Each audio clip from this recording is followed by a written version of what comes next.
eu queria que o senhor nos ajudasse aqui a compreender, porque a gente recebe inclusive várias contestações quando trata desses conceitos sobre o que é a extrema-direita, exatamente, o que é a direita, porque como o senhor bem lembrou, sob o comando da Angela Merkel, que é de direita, né? A Angela Merkel, exato, acho que não há dúvida em relação a isso, a Alemanha, exato, foi o país europeu que mais recolheu os imigrantes, que mais acolheu, né? Que mais recebeu, exato, gente. Angela Merkel é uma liderança de direita, né? Eu queria que o senhor explicasse por que a direita está hoje tão associada a essa relação de resistência com os imigrantes. Onde é que entra a extrema-direita nisso? O que é a direita nesse contexto internacional exatamente, já que Angela Merkel era de direita, mas ainda assim tinha uma relação pacífica com os imigrantes. Queria que o senhor colocasse no mapa, por favor, essas expressões aqui que a gente usa com tanta frequência e que o senhor pode, eu acho, traduzir para a gente de maneira mais precisa. Perfeito. A direita tradicional alemã, né, que é o CDU, o partido que foi mais votado ontem, né, é a democracia cristã, né?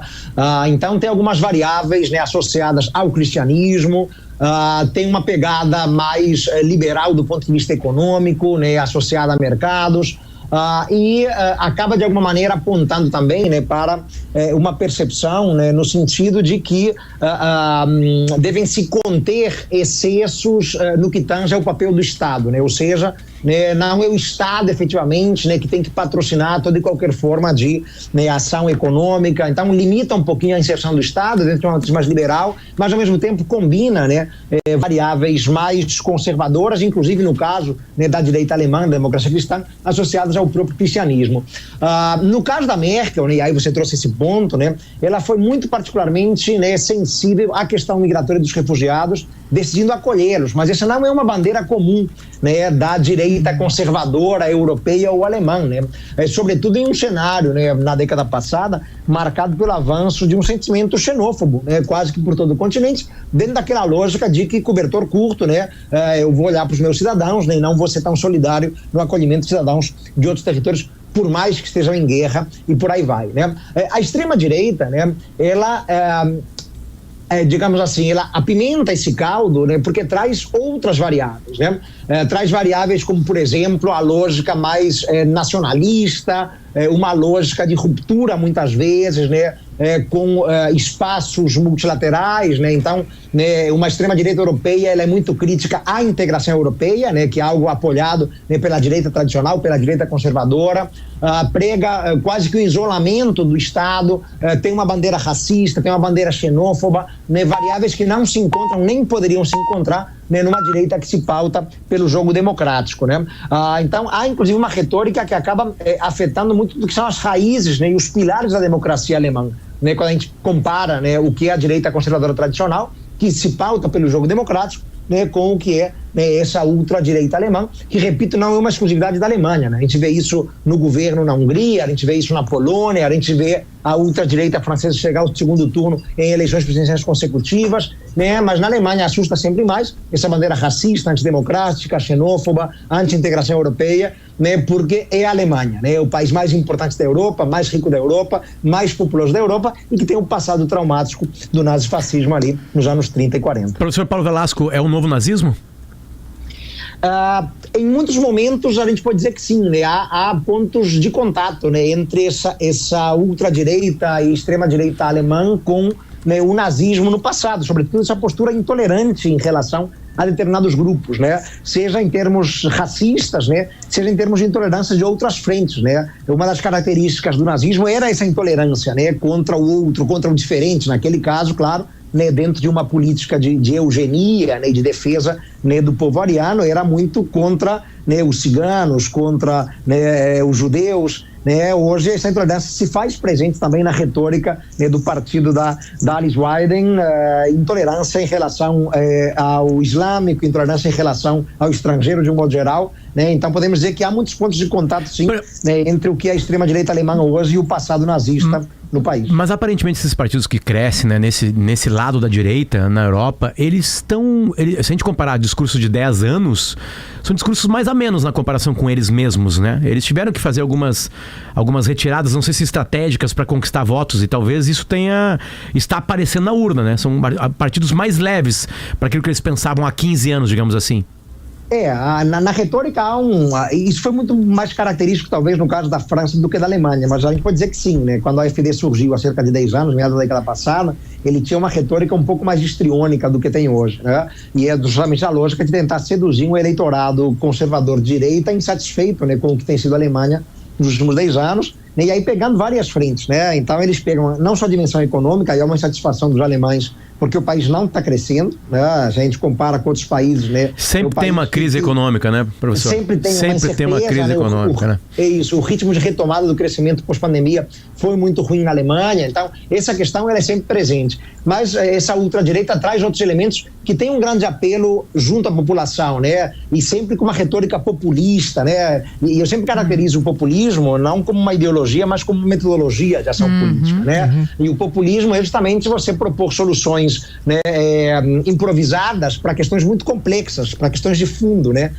Então há quase que uma irresponsabilidade na retórica populista, né? Mas eles pregam, por exemplo, né, que a solução para combater o aumento da violência urbana na Alemanha é fechar o país para a entrada de refugiados e imigrantes, porque eles, né, de alguma maneira equiparam os migrantes e refugiados a terroristas, né, a criminosos e por aí vai, né, com uma retórica para lá de controvérsia, sem nenhuma comprovação do ponto de vista empírico ou científico. Mas como se fosse a salvação para todos os problemas, né? Para problemas, como o senhor disse, complexos, né? O Brasil, por exemplo, tem problemas estruturais de fome, de miséria, que não se resolvem, infelizmente, com uma canetada. Exige muito mais, mas o discurso, ao que o senhor está dizendo, se eu estou fazendo a leitura correta, é de que isso aqui vai acabar com isso, nós chegaremos e nós daremos um decreto, como o Trump, por exemplo, vem fazendo, né? Um decreto que vai acabar. Até o professor que veio aqui semana passada, ele disse, mesmo que não se efetive a promessa, com esta fala e com esse decreto e com a repercussão disso, passa a impressão para os eleitores de que, ele está fazendo alguma coisa. É muito sedutor, na verdade, né? Qualquer discurso de ruptura, de mudança, né? Por mais que depois essa mudança não se efetive na plenitude, mas qualquer discurso que aponta para mudança e ruptura é muito sedutor em meio a uma população insatisfeita com os políticos tradicionais, né? E na Alemanha nós temos dois partidos muito tradicionais, né? Que é a centro-direita, né? O partido que foi mais votado ontem, né? O CDU da Angela Merkel no passado, né? E a centro-esquerda, né? Que é a social-democracia, o SPD, né, que são os dois partidos que se alternaram no poder sempre na Alemanha, né? A Europa ela sempre foi bipartidária, né, no contexto quase que geral do continente, né? Isso está mudando, né? Porque partidos, seja de extrema esquerda, seja de extrema direita, eles se assumem como porta-voz de algo diferente, né? Como porta-voz de uma ruptura, de algo novo, né? Isso acaba seduzindo, né? Por meio de uma metodologia populista, uma sociedade insatisfeita com a ordem vigente. Professor, aliás, o senhor toca num ponto interessante. Houve um crescimento de um partido de esquerda que não é a centro-esquerda tradicional alemã, né? Exato. Mas de um partido de esquerda que estava meio... Foi criado em 2007 e se chama A Esquerda. Isso, e ele deu uma crescida agora, o senhor estava falando sobre isso, e aí eu queria lhe perguntar, voltando àqueles conceitos que a gente falava antes sobre extrema-direita, enfim, a gente ouve muito de pessoas, muitas vezes de extrema-direita, dizendo por que vocês só nos chamam de extrema-direita e não chamam de ninguém de extrema-esquerda, né? E eu queria que o senhor comentasse sobre isso. Eu tenho uma visão, claro, sobre isso, acho que é possível falar, mas qual é a avaliação do senhor? Por que não se chama esse partido, por exemplo, que cresceu agora, que não é a centro-esquerda tradicional alemã, de extrema-esquerda, e sim de esquerda?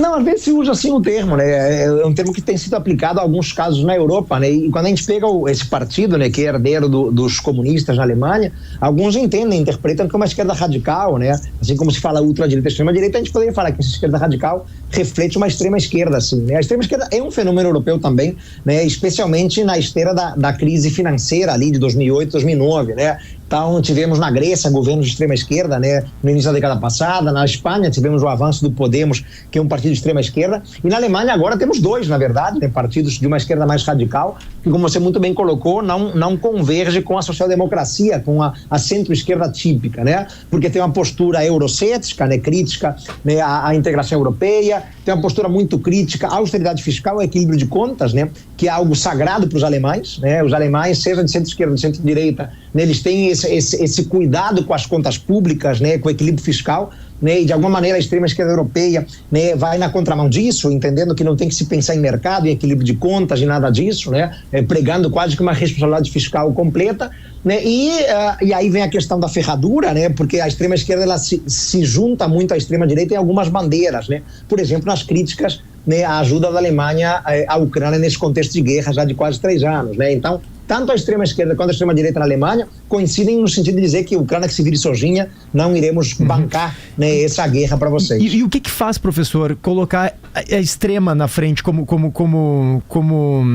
é que a gente chama quando tá antes numa, né, quando a gente fala antítese, por exemplo, como prefixo. Obrigado, professor. O que faz a gente colocar a extrema como prefixo de uma definição, seja para a esquerda ou para a direita? Quer dizer que há um flerte necessariamente com o autoritarismo, com uma ruptura democrática, é isso? Geralmente, quando a gente pensa em extrema, né, é porque, de alguma maneira, são partidos ou ideologias políticas que atentam contra as franquias democráticas, né? De alguma forma, né? Seja no que tange à divisão de poderes, seja o que tange, né, justamente a gestão macroeconômica do Estado. Então pregam algum radicalismo, algum extremismo, né, que vai na contramão, né, das boas práticas políticas de um país tido, né, como um país que funciona dentro das franquias democráticas, né? Então podemos dizer que sim, né, tanto o avanço de uma extrema esquerda ou de uma extrema direita, né, mais a extrema direita no caso da Alemanha do que a extrema esquerda, né? A extrema esquerda, esse partido especificamente sobre o qual a gente está falando, é um partido que se pauta bem pelo jogo democrático, mas em alguns casos a extrema esquerda ela acaba também, né, atentando contra, né, o bom funcionamento da democracia em alguma medida, né? Seja na divisão de poderes, seja na gestão macroeconômica, né, seja de alguma maneira, né, o jogo político ele pode ficar afetado. Por exemplo, né, a defesa de alguma forma de censura, de controle, de monitoramento, de opiniões, etc. Né, isso acaba de alguma maneira revelando, né, um atentado, né, ao bom funcionamento da democracia, e a Alemanha acaba sendo, né, quase que um fio da balança da democracia europeia nos últimos 80 anos, desde o fim da Segunda Guerra Mundial. Para encerrar, professor, a gente tem mais 30 segundos. Se o senhor pode dizer que, na sua avaliação, é perigoso o que estamos vivendo? Estamos avançando para a possibilidade de algo autoritário cada vez mais crescente e, portanto, haver daqui a alguns anos um problema maior em relação à democracia como a gente conhece hoje na Europa e em particular na Alemanha? É perigoso vermos em várias partes do mundo, em países de referência como a Alemanha, por exemplo, né, e para não falar dos Estados Unidos, que aí já, né, é outro cenário, mas parte da população se deixando levar por uma retórica que nitidamente vai na contramão do bom jogo da democracia ou do bom funcionamento da democracia, né? Então, quando 20% dos eleitores alemães, né, um país onde a população é bastante instruída, se deixa levar por uma retórica, né, que sabidamente vai na contramão do funcionamento das instituições democráticas do país, é algo sim que causa preocupação e que para o futuro pode trazer consequências ainda mais traumáticas. Muito obrigado, professor Paulo Velasco, cientista político, também professor de Relações Internacionais lá na UFRJ.